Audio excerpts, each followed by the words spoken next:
Olá, bom dia! Começando por aqui mais uma edição do programa Fator Agro. E no programa de hoje você vai ver: Ministério da Agricultura suspende a importação de tilápias do Vietnã.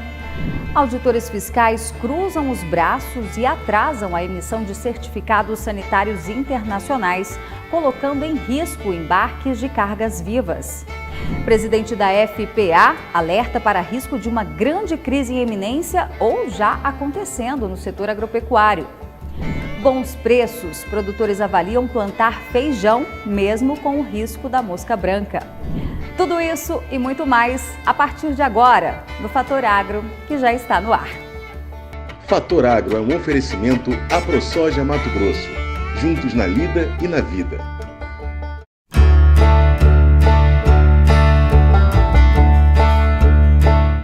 E a gente já abre esta edição trazendo uma resposta para a nossa audiência sobre uma reclamação da Associação Brasileira de Piscicultura, que recentemente questionou o mapa sobre os riscos e custos da importação de tilápia do Vietnã. Pois bem, nesta semana as importações foram suspensas. Mais informações com o repórter Alan Pitts. Os ministros Carlos Fávaro, da Agricultura e Pecuária, e André de Paula, da Pesca e Aquicultura, anunciaram que estão suspensas as importações de tilápia do Vietnã, até que sejam feitas todas as análises de risco sanitário dos produtos vindos daquele país. De acordo com Francisco Medeiros, presidente da Associação Brasileira de Piscicultura, Peixe BR, essa iniciativa é muito importante para o setor pesqueiro. A piscicultura no Brasil é a proteína animal que teve o maior crescimento percentual nos últimos 10 anos, ou seja, bem acima de suíno, ave, bovino, ovos, leite, o que demonstra a nossa capacidade de implantação aqui no Brasil de mais um grande player do agronegócio, que é a produção de peixe. Dessa piscicultura, 65% é tilápia. E é uma tilápia que atende não só a demanda de mercado interno, mas que também a gente acaba exportando. E é uma cadeia hoje que está presente na maioria dos estados brasileiros, está presente em 23 estados brasileiros, e alguns, principalmente da região sul, que são os principais estados produtores, com mais de 30% da produção nacional. Recebemos recentemente, especificamente no início de janeiro, que tinha ocorrido a importação de um container de filé de tilápia do Vietnã. Imediatamente nós nos dirigimos ao Ministério da Pesca e Aquicultura e também ao Ministério da Agricultura, que é o Serviço Veterinário Oficial, e fizemos alguns questionamentos de como que ocorreu esse processo. A nossa solicitação, fizemos uma reunião uma reunião conjunta, ministro Fábio e ministro André de Paula, aqui em São Paulo, juntamente com as empresas associadas, onde nós colocamos principalmente a questão do risco sanitário. Nós temos uma enfermidade da tilápia hoje no mundo, é um vírus RNA, que significa que é um vírus extremamente difícil de fazer vacina, não tem tratamento, e o Brasil é zona livre. Esse é um vírus que surgiu recentemente, ou seja, faz 10 anos, foi diagnosticado a primeira vez em 2014 em Israel, e hoje está presente em toda a Ásia, inclusive com relatos no Vietnã. Um dos problemas desse vírus é que a mortalidade, quando ele atinge uma determinada unidade de produção, é superior a 90%. Então, isso é extremamente grave. Outro problema aqui no Brasil é que praticamente a metade da produção de tilápia nossa é em tanque-rede, no Lago das Hidrelétricas. Então, se eu tiver uma contaminação no Rio Grande, lá em Minas Gerais, eu contamino até a Bacia do Prata, ou seja, em pouco tempo. E, além desse aspecto, esse vírus ele é altamente letal para as espécies nativas, principalmente um grupo de espécies nativas que chama-se ciclídeos. Então, o risco desse vírus, do TIV no Brasil, primeiro é econômico e segundo, ambiental. Nós teremos uma perda de biodiversidade muito grande com a chegada desse vírus. E aí nós levamos essa preocupação ao ministro e o nosso pleito, foi aceito, está suspenso enquanto se elabora um novo protocolo sanitário. Não é uma zoonose, tá? Ela contamina somente as tilápias mesmas e os peixes nativos, que a gente chama de ciclídeo, que é o cará, os peixes mais redondinhos. E vamos ao nosso giro de notícias. A Confederação da Agricultura e Pecuária do Brasil, CNA, abriu um canal de denúncia para os produtores rurais de todo o Brasil informarem de forma anônima invasões de propriedades rurais. A partir dessas informações, a CNA, juntamente com as federações de agricultura e pecuária dos estados, vai avisar as autoridades policiais e a justiça para que providências sejam tomadas. A entidade também elaborou, em parceria com a Frente Parlamentar da Agropecuária, uma cartilha sobre o tema, com conteúdo como legislação, histórico de invasões no Brasil, consequências das invasões, reforma agrária e os principais projetos de lei relacionados a esta temática. A CNA lembra ainda que invasão de terra é crime. A garantia do direito de propriedade é a base para o produtor rural trabalhar com tranquilidade e segurança jurídica. Para denunciar, é só entrar no link disponível no site cnabrasil.org.br. A Agência Brasileira de Promoção de Exportações e Investimentos, Apex Brasil, abriu inscrições até o dia 1º de março para a rodada de negócios de alimentos e bebidas para a saúde e bem-estar do Exporta Mais Brasil, programa desenvolvido para quem busca conectar empreendedores brasileiros ao comércio exterior. São 30 vagas voltadas para empresas de alimentos e bebidas para a saúde e bem-estar, interessadas em exportar produtos de qualidade. O programa dará preferência a negócios de micro e pequeno porte e às empresas lideradas por mulheres. Os critérios de pontuação também levarão em consideração empresas com estabelecimento nas regiões Norte e Nordeste, existência de ferramenta de comunicação digital em línguas estrangeiras, lista de preços para o mercado internacional apresentada na inscrição, certificação de reconhecimento internacional e realização de exportação direta no período de 2021 a 2023. O evento vai acontecer entre os dias 10 e 12 de abril, em Maceió, Alagoas. As inscrições são gratuitas e podem ser realizadas no site da Apex Brasil. Senado Federal. A Comissão de Agricultura e Reforma Agrária se prepara para votar projetos sobre regras para o licenciamento ambiental, incentivo à indústria nacional de fertilizantes e destinação de florestas públicas. 8 proposições estão prontas para votação no colegiado, presidido pelo senador Alan Rick, do União Brasil. Um dos projetos na pauta é o PL 2159/2021, da Lei Geral do Licenciamento Ambiental. O texto estabelece normas gerais para o licenciamento de atividade ou de empreendimento utilizador de recursos ambientais, efetivamente ou potencialmente poluidor, ou capaz de causar degradação do meio ambiente. De acordo com o projeto, o licenciamento ambiental deve prezar por participação pública, transparência, preponderância do interesse público, celeridade e economia processual, além da prevenção do dano ambiental, desenvolvimento sustentável e análise dos impactos e riscos ambientais. O projeto da Câmara dos Deputados tem tramitação simultânea na CRA e na Comissão de Meio Ambiente. Na CRA, a relatora é a senadora Tereza Cristina. A Associação Brasileira de Proteína Animal informa que as agroindústrias produtoras e exportadoras de carne de aves, carne suína e ovos do Brasil estão enfrentando dificuldades diante da mobilização dos auditores fiscais federais agropecuários com uma operação que atrasa a emissão de certificados sanitários internacionais para embarques de produtos. A operação é parte de uma manifestação iniciada no final de janeiro, que busca a reestruturação da carreira dos servidores públicos, mas que também penaliza severamente os setores de proteína animal. De acordo com a BPA, a operação coloca em risco cargas vivas e compromete a importação e exportação de material genético, que são altamente sensíveis ao tempo de trânsito. No curto prazo, o retardo das linhas de produção provocado pelo movimento poderá impactar a oferta de produtos. Diante disso, a entidade disse que espera do governo federal total empenho para a solução e o atendimento às demandas dos auditores, evitando a continuidade de uma situação que atinge em cheio produtores de alimentos de todo o país sob a inspeção federal. Foi apresentado no Congresso Nacional uma emenda provisória para isentar o imposto de pequenos produtores rurais. O autor do projeto, o deputado Coronel Meira, de Pernambuco, falou conosco com exclusividade.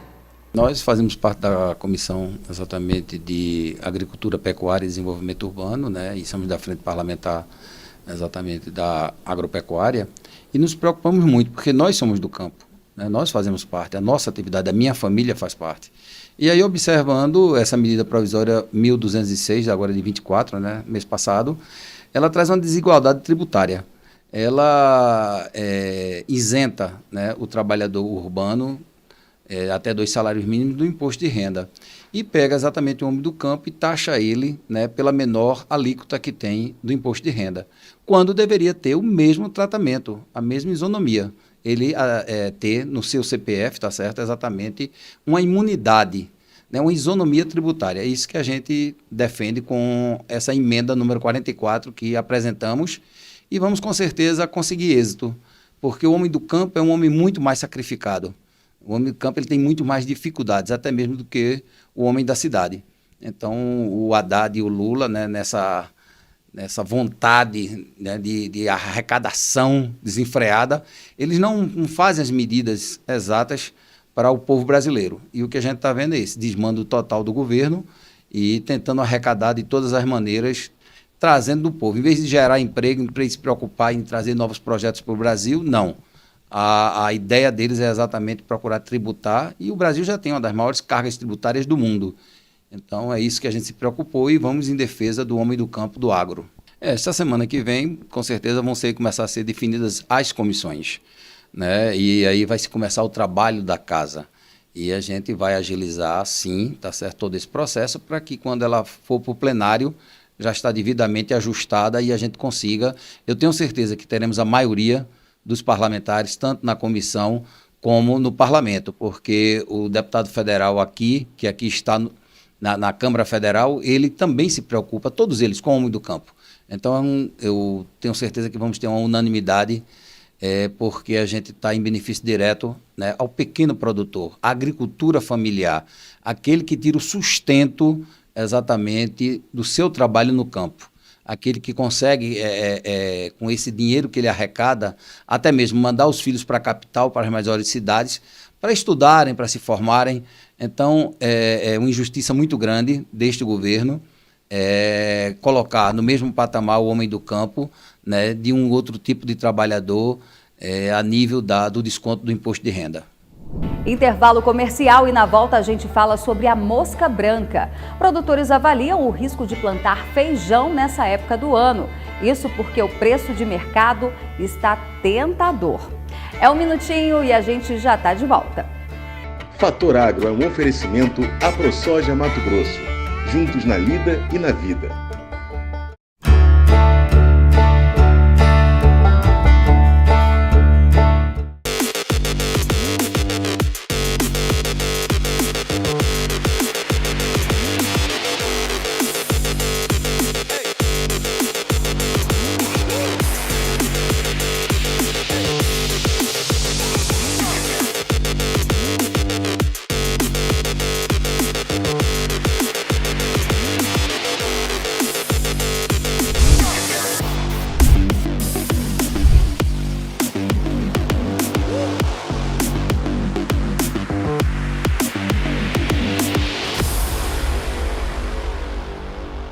Fator Agro é um oferecimento à ProSoja Mato Grosso.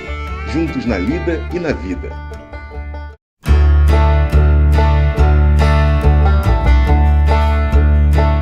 Já estamos de volta e o assunto agora é a mosca branca, uma praga que tem prejudicado muitas lavouras, não só de soja, como também de outras culturas. E sobre esse assunto eu converso agora com o gerente da Emater, na região do Padef, aqui do Distrito Federal, Gilmar Batistella. Bom dia, bem-vindo ao Fator Agro. Bom dia, Berenice, muito obrigado pela oportunidade de estar aqui.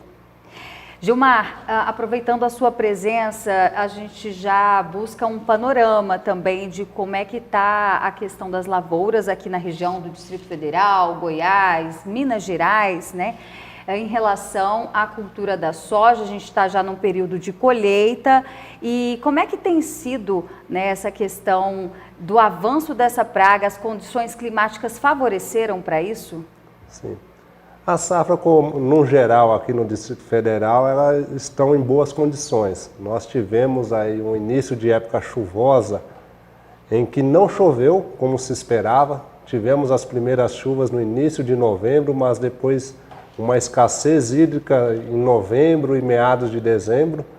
Isso prejudicou um pouco no início. Alguns produtores tiveram que fazer replantio. A gente estima que em torno de 5 a 10%. Não é um grande contingente, mas é algo considerável. Se a gente pegar já Goiás, para a região de Formosa, norte de Goiás, a situação foi um pouco pior. Aqui no DF foi mais tranquilo, certo? As condições das lavouras são boas. Depois, a partir do dia 15 de dezembro, a gente teve uma condição de chuva muito boa e até hoje está chovendo muito bem. Então houve uma excelente recuperação. Entrando no assunto da mosca branca, né, a gente tem percebido que a população tem crescido nos últimos anos. Era uma praga que ela tinha deixado de ser um problema tão grave nos últimos anos, mas ela vem escalando a população e este ano houve realmente uma explosão. A gente tem muita mosca branca no campo. E isso é um problema para a cultura da soja, mas é um problema pior para as culturas subsequentes que são mais suscetíveis a ela. Exatamente. Que são as hortaliças. Aqui nós temos um cinturão verde no DF, ao redor de Brasília, e também o feijão. O feijão é uma cultura extremamente suscetível à mosca branca. Pois é, e a mosca branca, vale destacar que ela não é nenhuma novidade, né? Como você mesmo destacou, ela já está no Brasil há muito tempo, mas nunca se conseguiu erradicá-la, né? Até eu queria entender um pouco mais se seria em fator do clima e como que o produtor, atualmente, ele lidar com isso. A gente sabe que existem as aplicações preventivas, mas e depois que ela já está instalada, o que fazer? Certo. A mosca branca sempre foi um problema. Aqui, falando em DF e região, Goiás, Minas Gerais, nós tivemos no ano de 2016/2017 um ano muito atípico na questão das chuvas. Nós tivemos uma escassez hídrica muito forte. As chuvas aqui normalmente começam em novembro e vão até meados de maio. Neste ano de 2016, as chuvas cessaram em janeiro. Então nós tivemos fevereiro, março até outubro sem chuvas. Isso ocasionou que a gente teve uma safrinha que muitos não plantaram, os que plantaram perderam por escassez hídrica. Os córregos da região, rios que abastecem os cultivos irrigados, os pivôs centrais, também secaram, tiveram uma vazão muito baixa que impossibilitou os cultivos irrigados. Então tudo isso contribuiu para que a gente não tivesse a chamada ponte verde, que é o que faz a proliferação da mosca branca, a população sempre permanecer alta o ano todo. Então em 2016 a gente teve essa quebra populacional na mosca branca. Então nos anos subsequentes a gente teve um problema bem menor causado por ela. Só que ela sempre esteve aí e ela nunca desaparecerá. É uma praga que a gente sempre vai lidar com ela, conviver com ela. Então a população voltou a aumentar pouco a pouco, de 2017, chegando a culminar nesse ano dessa explosão. Então a gente volta a um cenário de 2014, 2015, que é altíssima população de mosca branca, e o produtor já sabe, não há como erradicá-la, não há nenhum produto extremamente eficiente, a questão é conviver com a praga. Certo. E na questão da soja, da cultura da soja, você já havia até me adiantado que cai a produtividade, mas não tão significativamente como na cultura do feijão. E a gente está justamente no mês de fevereiro, que é uma época de semeadura, de plantio dessa cultura. Quais são as dicas que você dá para o produtor rural? Exatamente. Nós estamos agora no fim da safra do ciclo de soja, ciclo de verão que nós chamamos, que é a safra, e muitos produtores vão plantar a safrinha. Então ele tem as escolhas entre sorgo, trigo, milho, feijão. Devido a essa alta população de mosca branca, muitos produtores estão receosos em plantar feijão. Os preços do feijão estão extremamente atrativos, né? A gente percebe até no mercado que o preço do feijão tem aumentado, então seria a cultura mais rentável. Porém, o medo da mosca branca é um fator determinante para a decisão do produtor. Para o feijão, ela transmite uma virose chamada de mosaico dourado. Então não é só simplesmente ser um inseto sugador. Ela transmite essa virose que arrasa com a produtividade do feijão. Sim. Então, tem que avaliar o risco. É a avaliação de risco. O produtor vai colher sua soja e nessa colheita ele vai perceber a população de mosca branca. Estando altíssima, como tem se percebido, ele vai pensar se planta o feijão ou planta outra cultura. Ou se espera um pouco mais para plantar o feijão, um pouco mais tarde, né, para que a população diminua. Mas são decisões e a gente tem que avaliar em cada propriedade, caso a caso, porque é uma decisão realmente difícil, envolve muitos riscos. A questão financeira também conta, mas o risco é muito maior no feijão por conta da mosca branca. Como você disse, pode perder toda a produção, né? Todo o plantio. Exatamente. Muito bem, conversamos então aqui com o gerente da Emater, da região do PADEF, Distrito Federal, Gilmar Batistella. Muito obrigada pelas informações. Muito obrigado e estamos à disposição. Bom, e a gente confere agora a previsão do tempo para esta semana em todo o país. Previsão do tempo para essa semana ainda é de chuva na região Nordeste. Como podemos observar, no acumulado de chuva, as chuvas ainda se concentram em toda essa área aqui, desde o Maranhão, norte do Maranhão, Piauí, Ceará. Ainda por conta da zona de convergência intertropical, as chuvas ainda deve ter ainda um acumulado bem significativo nessas áreas da região norte do Nordeste, também pegando Rio Grande do Norte, litoral aqui entre Rio Grande do Norte, Paraíba e Pernambuco, também pancadas de chuva que podem vir acompanhadas de raios e rajadas de vento, não se descartam nessas áreas. Nas outras áreas da região Nordeste também, algumas pancadas de chuva devem ocorrer aí ao longo dessa semana, mas por conta do calor e da alta umidade, podem ser pontualmente fortes. Na região Norte, as chuvas elas se concentram no Nordeste do Pará, leste e nordeste do Pará, por conta também da zona de convergência intertropical. Essa semana ainda pode ter bastante chuva por lá. Também entre o Amazonas, Acre e Rondônia, pancadas de chuva por conta do calor e da alta umidade não se descartam aí nessas áreas ao longo dessa semana. Já na região centro-oeste, as chuvas se concentram no Mato Grosso, também por conta do calor e da alta umidade. As chuvas devem se concentrar no norte do Mato Grosso. Também não se descartam entre o Mato Grosso do Sul e Goiás, incluindo também o Distrito Federal, algumas pancadas de chuva pontualmente fortes, também acompanhadas de raios e rajadas de vento. Já na região sudeste, as chuvas se concentram ainda em Minas Gerais, parte também do Espírito Santo, leste de São Paulo. Nessas áreas também as chuvas devem se concentrar por conta do calor, da alta umidade.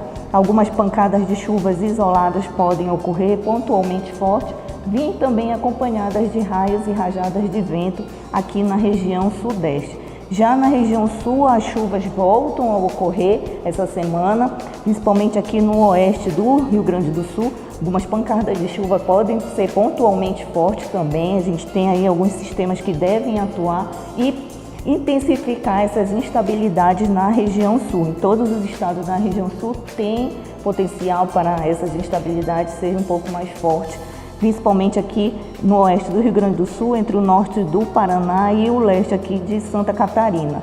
Com relação a temperaturas também essa semana continuam elevadas, principalmente aonde chove menos, que seria aqui em Roraima, as temperaturas aí em torno ainda dos 38, 39 graus. Já aqui na região centro-oeste, as temperaturas também ficam elevadas aqui no Mato Grosso do Sul, com temperaturas também chegando na casa dos 38 graus. Já na região nordeste, sudeste, essas temperaturas ficam em torno dos 35 graus, porque chove mais nessas áreas. E já na região sul, principalmente aqui no norte do Paraná, as temperaturas devem ficar também em torno dos 35 graus. O Brasil é o segundo maior produtor de maçãs do Hemisfério Sul. E o nosso produto tem um diferencial muito especial. Quem garante é o presidente da Associação Brasileira de Produtores de Maçã. O repórter Alan Pitts traz todos os detalhes. Começou oficialmente no Brasil a Safra Nacional de Maçã 2023-2024. O evento de abertura foi realizado no sábado, na cidade de São Joaquim, em Santa Catarina. E as expectativas são as melhores possíveis, conforme explica Francisco Esquio, presidente da Associação Brasileira de Produtores de Maçã, a BPM. É uma safra que ela vai ser pouca coisa maior que a safra anterior, né? Com uma produção um pouco maior da variedade Fuji, um pouco menor da variedade Gala, mas ela vem com uma qualidade um pouco superior, né? Principalmente no tema coloração, né? Que é um tema importante para nós, né? Que dá maior rendimento no processamento da fruta. Então a expectativa até o momento é a melhor possível, né? Só que como a colheita está chegando a 30% da colheita, ela vai até final final de maio, né, dependendo do clima. Então, até a colheita não se findar, né, não terminar, então a gente ainda fica na expectativa, mas por enquanto a expectativa é a melhor possível.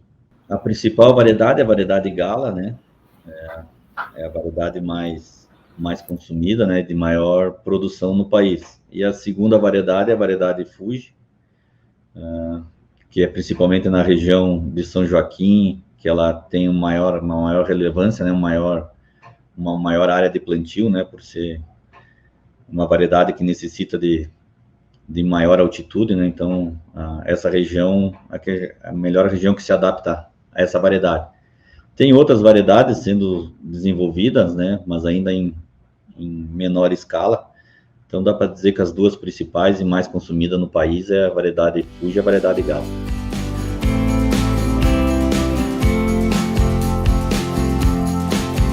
As tecnologias desenvolvidas e a capacidade de frigorificação garantem a oferta da fruta, preservando suas propriedades durante os 12 meses do ano para todos os mercados. Segundo a Associação Brasileira de Produtores de Maçã, a BPM, a expectativa é que a safra deste ciclo tenha um crescimento de 5% em relação à safra anterior. A produção brasileira ela é mais ou menos dividida entre o estado de Santa Catarina e do Rio Grande do Sul, né? Então, a safra, dá para dizer que 49% da produção nacional é em Santa Catarina e 49% da produção nacional no Rio Grande do Sul.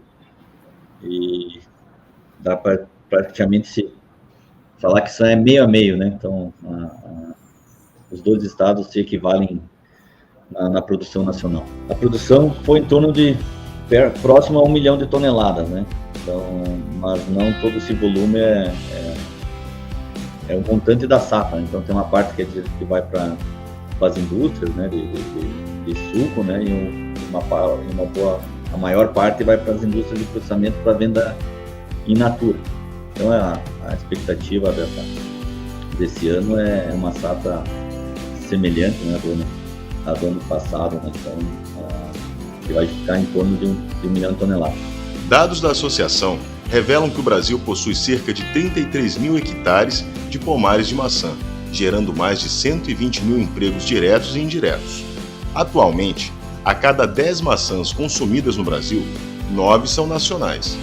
A fruta é a terceira de maior consumo no país e também muito apreciada no exterior. A maçã brasileira ela tem, como é que se diz, uma fama muito boa, né? Que ela é uma maçã ela é uma maçã doce, né, com o Brix alto. Então a gente o Brasil tem uma fama de ter a maçã mais saborosa do mundo, né? O Brasil chega num ano de produção normal, né? A gente chega a exportar para mais de 34 países. Mas o principal destino é a Ásia, né? Que é Índia, Bangladesh, os principais destinos que nos últimos anos está se tomando corpo, né? Vai em torno de 60%, 70% da exportação vai para esses dois destinos. Sem dúvida nenhuma, é a maçã mais saborosa para os clientes quando vêm visitar de fora vêm visitar o Brasil, que comem uma maçã, eles se surpreendem com o sabor.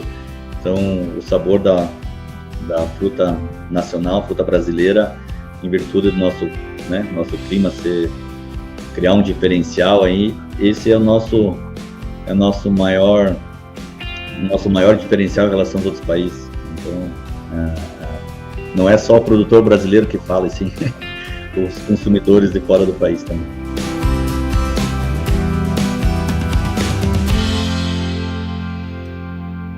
Intervalo comercial e na volta vamos falar sobre o mercado pecuário e as feiras que devem movimentar o agronegócio por todo o país. Não saia daí, a gente volta já. Fator Agro é um oferecimento à ProSoja Mato Grosso, juntos na lida e na vida.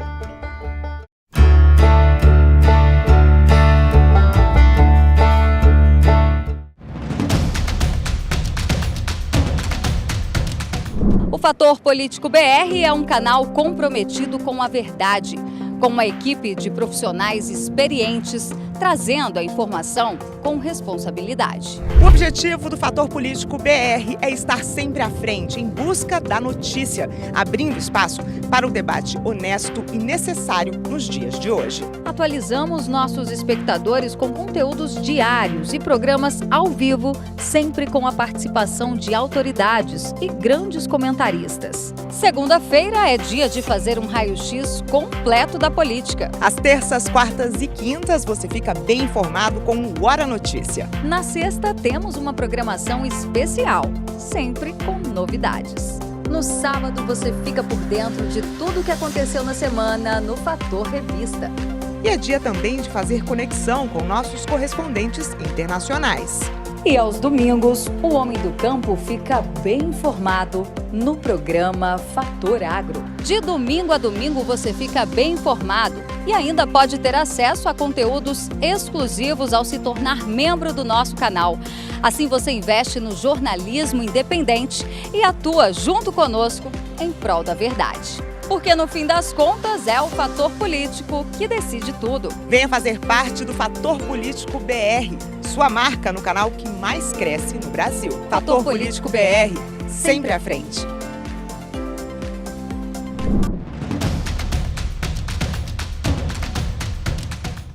Fator Agro é um oferecimento à ProSoja Mato Grosso, juntos na lida e na vida.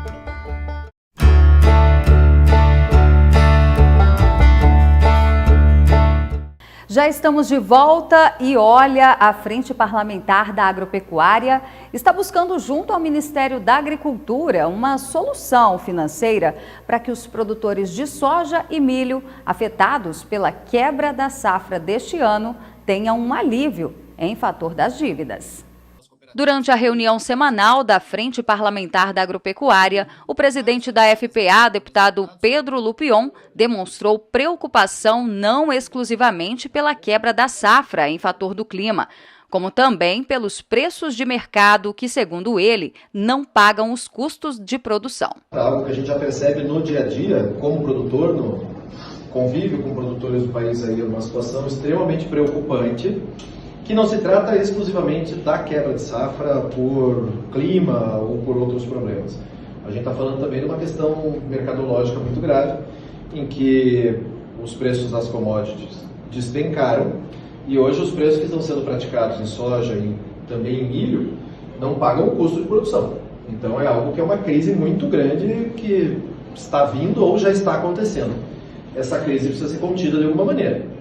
Ela pode ser contida através do exercício do Ministério da Agricultura, de adotar política de preço mínimo, fazer alguma compra, tentar alguma solução, através das instituições financeiras, de acessar mais crédito e possibilidade de antecipar esses pagamentos para os produtores, mas acho que não vamos escapar de uma prorrogação de dívidas aí, porque os produtores estão endividados e estão com problemas.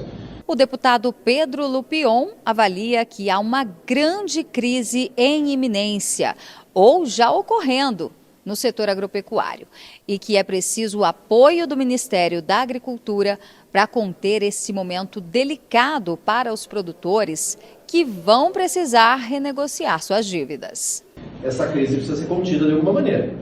ela pode ser contida através do exercício do Ministério da Agricultura, de adotar política de preço mínimo, fazer alguma compra, tentar alguma solução, através das instituições financeiras, de acessar mais crédito e possibilidade de antecipar esses pagamentos para os produtores, mas acho que não vamos escapar de uma prorrogação de dívidas aí, porque os produtores estão endividados e estão com problemas. Acho que nós tivemos um reflexo muito claro no show rural, em Cascavel, em que é uma feira que tem sempre um altíssimo volume de comercialização de maquinário, principalmente. Não foi o que era esperado, a gente percebe que o produtor tirou o pé e na verdade, pisou no freio, com preocupação do que vem pela frente. Segundo Lupion, produtores rurais vêm freando investimentos com os baixos preços dos grãos. A soja, comercializada a R$ 90 a saca, não estava nem nos piores pesadelos do produtor rural, já que há alguns meses a soja estava custando entre R$ 140 e R$ 150 a saca. Sobre os financiamentos rurais, o presidente da FPA disse ainda que não é possível estimar o volume e o valor dos financiamentos rurais da safra 23-24 a ser renegociado, em virtude de a colheita da safra de soja estar em andamento, enquanto o milho ainda está sendo plantado. E a gente traz um assunto direcionado aos pecuaristas. O que esperar para a oferta de fêmeas e a composição dos preços da arroba do boi gordo para 2024? Quem traz os detalhes é o Pedro Gonçalves, da Scott Consultoria. E venho responder aqui um questionamento sobre o peso da oferta de fêmeas na composição do preço da arroba do boi gordo para curto e médio prazo, né? Como que funciona isso? Bom, primeiramente entender o conceito, né? Por que a cotação da arroba do boi gordo vai onde a vaca vai, e é o que a gente costuma brincar por aqui. Porque quando você tem um aumento da oferta de um produto, você tem consequentemente a queda nos preços. Quando você tem uma oferta sobressalente de fêmeas, principalmente pensando em alguns períodos, você vê a queda, né, da cotação da arroba do boi gordo.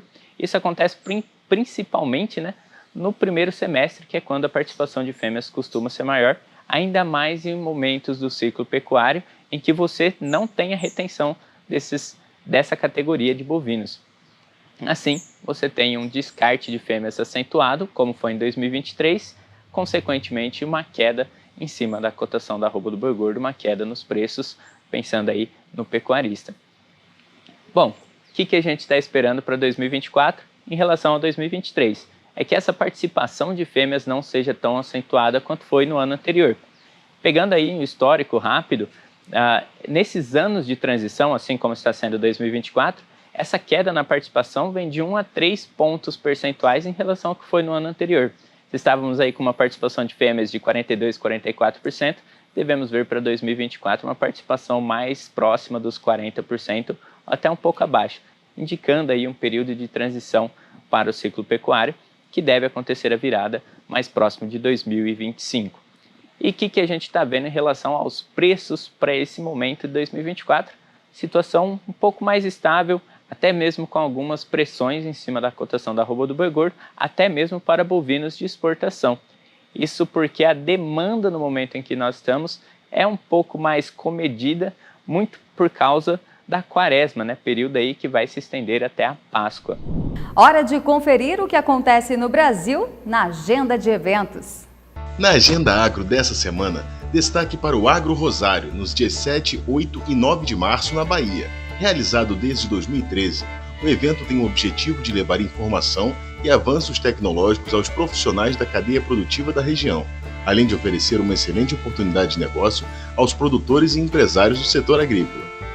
O 4º Fórum Mineiro de Agropecuária, Conhecimento e Boas Práticas que Transformam, será realizado no dia 7 de março na cidade de Pompeu, Minas Gerais. O evento reúne um grande número de profissionais e especialistas para compartilhar conhecimentos, experiências e boas práticas em temas ligados à pecuária de leite, pecuária de corte e agricultura. No dia 29 de fevereiro, às 10 horas na Fiesp de São Paulo, será realizado o lançamento do Anuário 2024 Peixe BR da Piscicultura, com todas as informações relativas ao setor, que gera cerca de 3 milhões de empregos diretos e indiretos.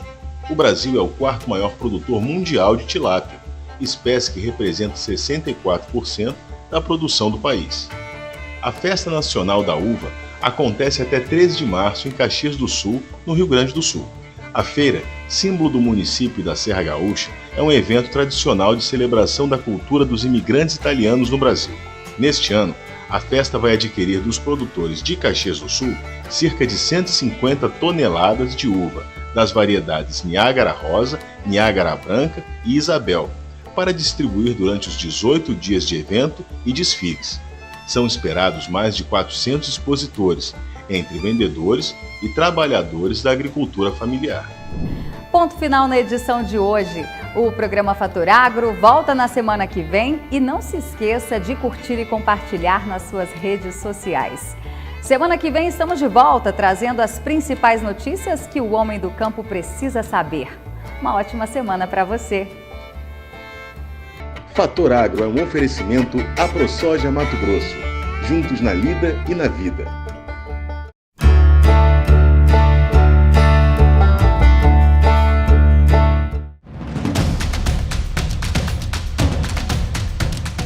O Fator Político BR é um canal comprometido com a verdade, com uma equipe de profissionais experientes, trazendo a informação com responsabilidade. O objetivo do Fator Político BR é estar sempre à frente, em busca da notícia, abrindo espaço para o debate honesto e necessário nos dias de hoje. Atualizamos nossos espectadores com conteúdos diários e programas ao vivo, sempre com a participação de autoridades e grandes comentaristas. Segunda-feira é dia de fazer um raio-x completo da política. Às terças, quartas e quintas você fica bem informado com o Hora Notícia. Na sexta temos uma programação especial, sempre com novidades.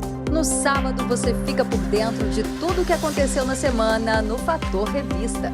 E é dia também de fazer conexão com nossos correspondentes internacionais. E aos domingos, o homem do campo fica bem informado no programa Fator Agro. De domingo a domingo você fica bem informado e ainda pode ter acesso a conteúdos exclusivos ao se tornar membro do nosso canal.